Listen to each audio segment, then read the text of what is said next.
बिस्मिल्लाहिर्रहमानिर्रहीम, अस्सलाम वालेकुम। पाकिस्तान और दुनिया भर में देखने और सुनने वालों को एक तवील अरसे के बाद अब्दुल कादिर का सलाम। लगभग कोई 1.5 महीने के बाद आपसे मुलाकात हो रही है। आप लोगों को बाकी डिटेल्स का पता है, ज़रा दिल की बातें करेंगे नेक्स्ट व्लॉग्स में। अभी इस वक्त मैं मौजूद हूँ बनी गाला, और यहाँ पर भी आना हुआ काफ़ी लंबे अरसे के बाद, क्योंकि इमरान खान साहब लाहौर में थे और काफ़ी अरसे से, काफ़ी महीनों से लाहौर में थे। कभी कभार यहाँ पे बनी गाला उनका चक्कर लगता था पेशी के दौरान, जब उन्हें ज़्यादा दिनों के लिए यहाँ पे इस्लामाबाद क़याम करना पड़ता है। ऐसी सूरत हाल अभी भी है। इमरान खान के बैक टू बैक केसेस हैं और मेरा ख्याल है मज़ीद 2 दिन तक वो यहाँ पर क़याम करेंगे। यहाँ पर आने का मकसद यह है कि अब से कुछ देर पहले, अभी इस वक्त शाम के तकरीबन 7:30 बजे का वक्त है, और कुछ देर पहले ये खबर सामने आई कि इलेक्शन कमीशन ऑफ पाकिस्तान की जानिब से तौहीन इलेक्शन कमीशन केस में इमरान खान के नाकाबिले ज़मानत वारंट गिरफ्तारी जारी कर दिए गए हैं। और इस्लामाबाद पुलिस को ये हुक्म दिया गया है कि कल सुबह यानी 25 जुलाई को सुबह 10 बजे तक उन्हें गिरफ्तार करके पेश किया जाए। तो जैसे ही ये खबर नशर हुई, मीडिया के गाड़ियाँ यहाँ मूव होना शुरू हो गई। ऑल्दो के खबर तो चलाते कोई नहीं है, कोई ना तस्वीर चल सकती है ना टिकट चल सकता है। खाली ये खबर भी मामूली सी चली कि चेयरमैन PTI के वारंट गिरफ्तारी, नाकाबिले ज़मानत वारंट गिरफ्तारी जारी हुए। तो आज मैं सुबह से डिस्ट्रिक्ट कोर्ट में मौजूद था, क्योंकि हज के बाद आ गया मैं यहाँ पे अपनी रूटीन की कवरेज के लिए। तो आज इमरान खान डिस्ट्रिक्ट कोर्ट में थे, तो बैक टू बैक उनकी एक अदालत में पेशी, फिर दूसरी अदालत में पेशी, फिर तीसरी अदालत में पेशी, और फिर उसके बाद तोशाखाना केस भी था। बल्कि आज तो सुबह वो पहले सुप्रीम कोर्ट में पहुंचे हैं। एक सुप्रीम कोर्ट में केस कोयटा कत्ल वाला, और उसके बाद फिर इस्लामाबाद की जो डिस्ट्रिक्ट कोर्ट है वहाँ पे 3 मुख्तलिफ मुकदमात में उनको पेश होना था, 3 मुख्तलिफ अदालतों में, और उसके बाद फिर वो तोशाखाना केस भी, उसकी भी समाअत होनी थी। तो ये सारा कुछ हुआ। तो जब मैं ऑफिस पहुंचा तो मुझे लगा कि अब बाकी टाइम रिलैक्स है। सुबह इमरान खान को दोबारा पेश होना है। FIA ने तलब कर रखा है उन्हें साइफर केस में, तब देखेंगे। 12 बजे उन्होंने जाना है, लेकिन इसी दौरान उनकी ये नाकाबिले ज़मानत वारंट गिरफ्तारी जारी होने की खबर आ गई। तो मैंने सोचा कि यहाँ पे आके थोड़ा देख भी लूँ, जायज़ा भी ले लूँ कि क्या हो रहा है यहाँ पर, क्या सूरत हाल है, आसपास का क्या एनवायरनमेंट है। तो फ़िलहाल तो पुरसकून माहौल है। इस्लामाबाद पुलिस के कुछ अहलकार यहाँ पर मौजूद हैं जो सिक्योरिटी के लिए डिप्लॉय किए गए हैं। तो कुछ देर बाद क्या होगा वो मैं यहाँ पर मौजूद रहूँगा और आपको अपडेट करने की कोशिश करूँगा। फ़िलहाल नमाज का वक्त जा रहा है, तो मैं जल्दी से नमाज़ पढ़ लूँ, फिर मैंने ज़रा आपको दीगर सियासी मामलात पर भी थोड़ी सी अपडेट करना है, क्योंकि डॉट्स तो मैं भी कनेक्ट करने की कोशिश कर रहा हूँ कि पिछले 1 आध महीने में क्या हुआ, लेकिन जो आके ऑब्ज़र्व किया निगरान सेटअप के हवाले से और बाकी सारे मामलात, तो मुझे ज़रा चंद मिनट दीजिए, तो वापस आता हूँ नमाज़ पढ़ के, फिर कंटिन्यू करते हैं। तो यहाँ पर अच्छी बात यह है कि वज़ू करने के लिए यहाँ बैरियर के बिल्कुल पास ही थोड़ा बहुत इंतज़ाम है, क्योंकि यहाँ पे स्टाफ काफ़ी ज़्यादा रहता है, तो उन्होंने भी नमाज़ वगैरह अदा करनी है यहीं पे।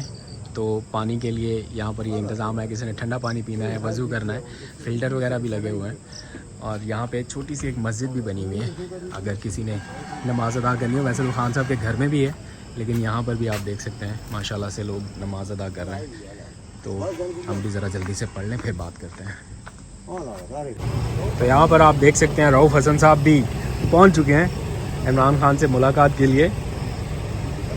इन्होंने आते ही ज़रा कमाल किया हुआ है, सोशल मीडिया पर छाए हुए हैं। मीडिया के ऊपर तो अपीयरेंस उस तरह से नहीं है, तो वो उन्होंने अपना तारुफ कराया और जाने की इजाज़त मांग रहे हैं, लेकिन इजाज़त मिल कोई नहीं रही अभी। इस्लामाबाद पुलिस के हुकाम को भी बताया गया है वहाँ पर, लेकिन अभी तक परमिशन मिली नहीं है।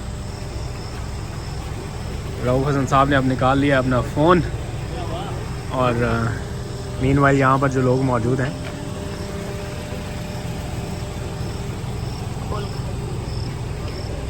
अब रब्ता कर रहे हैं, बता रहे हैं कि बैरियर पर क्यों रोका गया है मुझे। अब अंदर से कोई फ़ोन शोन आएगा, ज़ाहिर बात है सिक्योरिटी के मसाइल भी हैं और किसी गैर मुतल्लका शख्स को अंदर दाखिल ना होने के अहकामात भी हैं, लेकिन ये तो बहुत ही ज़्यादा मुतल्लका शख्सियत है इन दिनों में, और ख़ान साहब के काफ़ी करीब भी हैं। ओके जी, तो बैरियर रिमूव कर दिया गया है,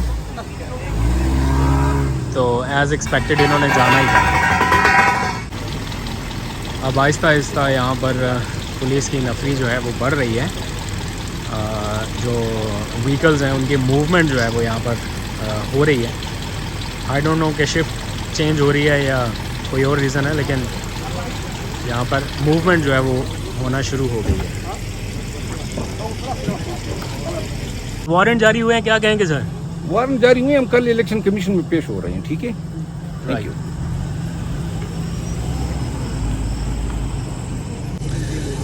ओके जी, तो इस वक्त रात के तकरीबन 8:30 बजे का वक्त है और यहाँ पर सूरत-ए-हाल थोड़ी सी बदलती हुई देख रहा हूँ। इस तरह से कि जब आम मामूल के हालात में यहाँ पर इमरान खान हुआ करते थे तो बैक टू बैक यहाँ पे रश रहता था और पीटीआई के रहनुमाओं की बड़ी तादाद यहाँ पे आती थी।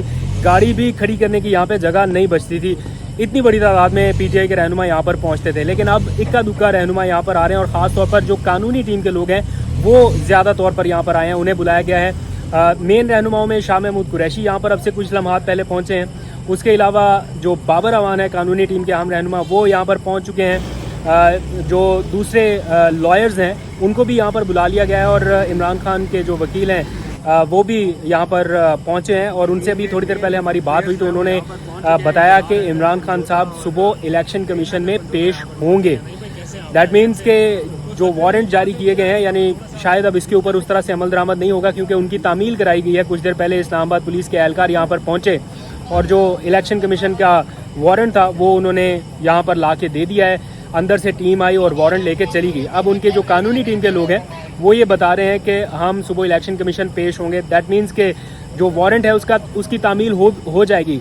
अगर लेट्स सपोज इमरान खान गिरफ्तार होते भी हैं, जिसके इम्कानात बहुत कम है, अगर होते भी हैं तो जैसे ही इलेक्शन कमीशन के रूबरू उन्हें पेश किया जाएगा तो वो जो नाकाबिले ज़मानत वारंट गिरफ्तारी का है उसकी हैसियत उसी वक्त ख़त्म हो जाएगी जिस वक्त इमरान खान पेश हो जाएंगे। वो सिर्फ पेश होने की हद तक है, इसलिए मेरा नहीं ख्याल कि सिर्फ उनको पेश करने के लिए इतनी बड़ी गिरफ्तारी और इतना सारा कुछ किया जाएगा।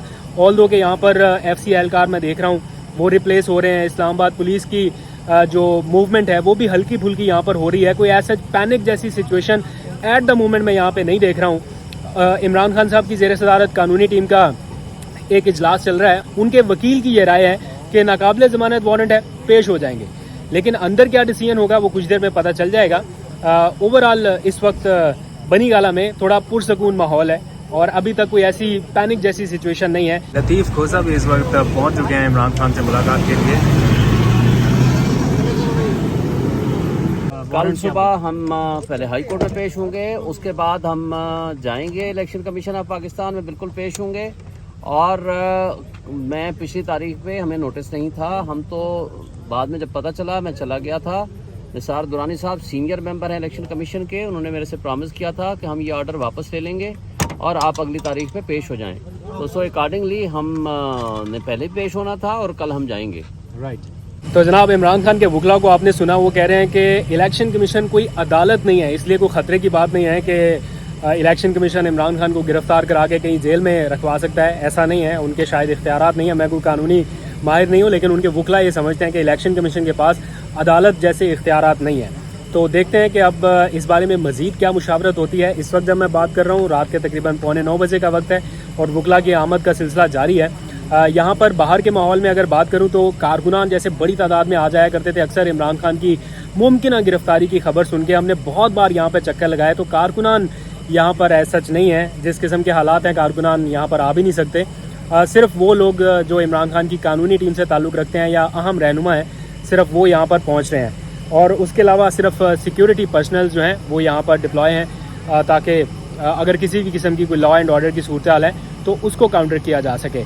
तो ये यहाँ पर ओवरऑल कंडीशन है। बाकी मुल्की सियासत के हवाले से आपको सबको पता है कि इस वक्त जो बहस छिड़ रही है या चल रही है, ओवरऑल इस वक्त मुल्क में जो बहस चल रही है वो निगरां वज़ीर आज़म के हवाले से है और एक ही नाम इस वक्त फ्लोट होता दिखाई दे रहा है कि इसहाक डार निगरान वज़ीर आज़म होंगे। ज़राए से खबरें भी चलाई जा रही हैं और जो मेन स्टेक होल्डर हैं पीपल्स पार्टी, वहाँ से काउंटर किया जा रहा है और ये कहा जा रहा है कि ये न्यूज़ ठीक नहीं है।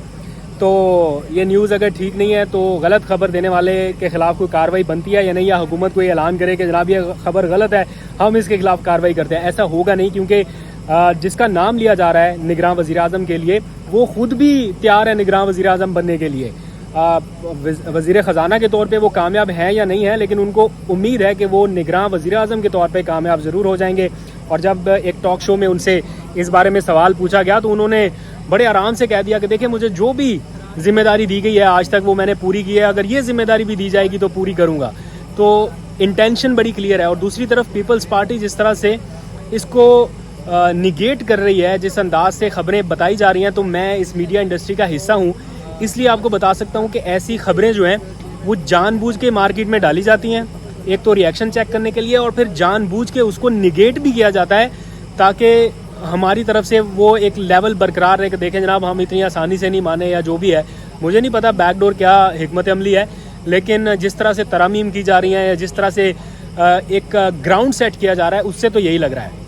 और दूसरी बात ये कि जब आइन में एक तरीकाकार दर्ज किया गया है कि गैर जानिबदार निगरान सेटअप होगा, ये लफ्ज़ दिया गया है अनबायस्ड, गैर जानिबदार निगरान सेटअप, तो फिर इसहाक डार साहब की एफिलिएशन तो सबको पता है।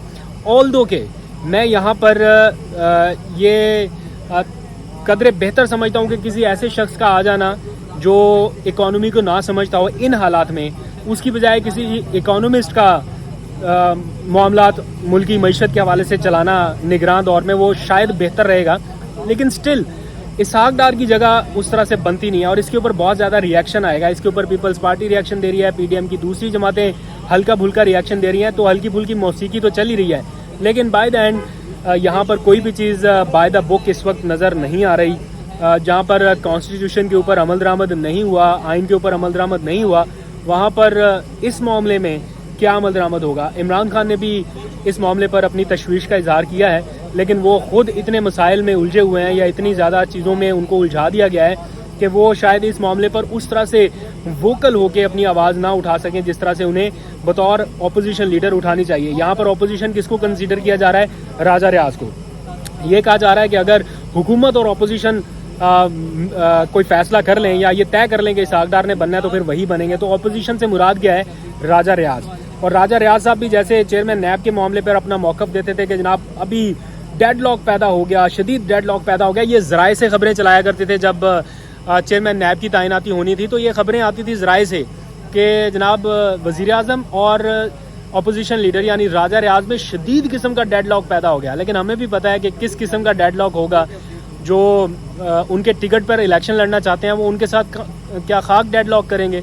इस किस्म की तो अपोजिशन पाकिस्तान में हो रही है।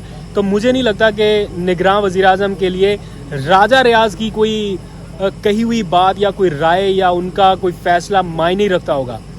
उनके अलावा भी बहुत सारे ऑप्शन हैं हुक्मरान जमात के पास करने के लिए, तो इसलिए राजा रियाज नहीं भी मानेंगे तो मामला चला जाएगा इलेक्शन कमीशन के पास आगे। फिर इलेक्शन कमीशन ने जिस तरह मोहसिन नकवी को नामजद कर दिया था, इस तरह वो भी अपनी पावर इस्तेमाल करेगा। बहरहाल सुबह क्या होता है ये देखना बड़ा दिलचस्प होगा। हमारी तो ज़रा लंबी ड्यूटी लग गई है, अब पता नहीं यहाँ से बनी गाला से कब तक जाना होगा, क्योंकि किसी भी टाइम रात के किसी भी पैर कुछ भी हो सकता है, इसलिए ज़रा यहाँ पर प्रिपेयर रहना होगा। और जब तक ये व्लॉग अपलोड होगा, अगर कोई नई अपडेट ना आई तो मैं ये व्लॉग अपलोड कर दूंगा, अगर कुछ आया तो फिर मैं शायद दूसरा व्लॉग अपलोड करूं।